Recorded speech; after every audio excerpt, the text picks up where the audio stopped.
होती. तर पहिले आपल्याला असं वाटलं होतं की त्या पिनमुळे हा प्रॉब्लेम आलेला असेल. तर आपण पिन नवीन टाकली होती यामध्ये मित्रांनो आणि वायर टाकून हे कनेक्शन जोडून घेतलं. तरी देखील काम आपलं झालं नाही, चार्जिंग झाली नाही बॅटरी. तर आता आपल्याला इथे पण चेक करायचं आहे का व्हाईट केबल आणि ही तुमची ग्रीन केबल आहे यामध्ये इथे कनेक्शन जोडून घेऊया मित्रांनो. मी पुन्हा तुम्हाला किक मारून दाखवतो.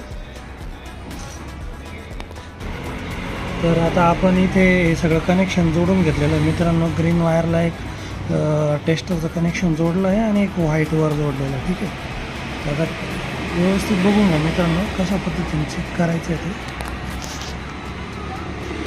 ग्रीन केबलला एक प्रो जोडलेला आहे, दुसरा प्रो व्हाईट केबलला जोडलेला आहे. आता किक मारून तुम्हाला दाखवतो. सगळ्यात पहिले स्विच ऑन आहे, बघू शकता. बॅटरीचा टर्मिनल पण काढलेला आहे आपण.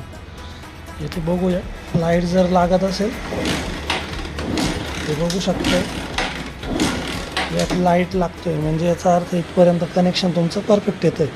म्हणजे आता याचा अर्थ असा होऊ शकतो की तुमचा हा जो RR युनिट आहे हा खराब असू शकतो. तर तो पण चेक करता येतो आपल्याला मित्रांनो. तर त्याचं पण कनेक्शन कसं करायचं ते दाखवतो मित्रांनो. तुमचा ग्रीन वायरमध्ये जो प्रो आहे टेस्टरचा तो तसंच राहून द्यायचा मित्रांनो.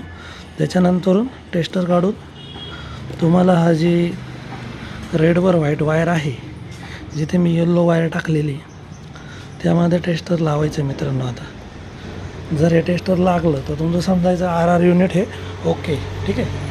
जर नाही लागलं सेम प्रोसिजर आहे मित्रांनो. बॅटरीचं टर्मिनल काढलेलं आहे, स्विच ऑन आहे, बघू शकता. इकडे बघू शकता स्विच पण ऑन आहे आणि इथे करंट येत नाही आहे, बघू शकता. म्हणजे त्याचा अर्थ आपलं जे RR युनिट आहे रेग्युलेटर ते खराब आहे मित्रांनो. तर आता आपण नवीन RR युनिट लावून चेक करूया, लगेच क्लिअर होईल. निकॉन कंपनीचा नवीन रेग्युलेटर आहे. निकॉन कंपनीचं नवीन रेग्युलेटर असेंब्ली आणलेली होती आपण. हे बघू शकता. हे बघा, ही नवीन असेंब्ली आहे निकॉनची. ही जुनी असेंब्ली तुमची. ठीक आहे मित्रांनो. आता ती लावून चेक करून दाखवतो तुम्हाला. सेम लावलेली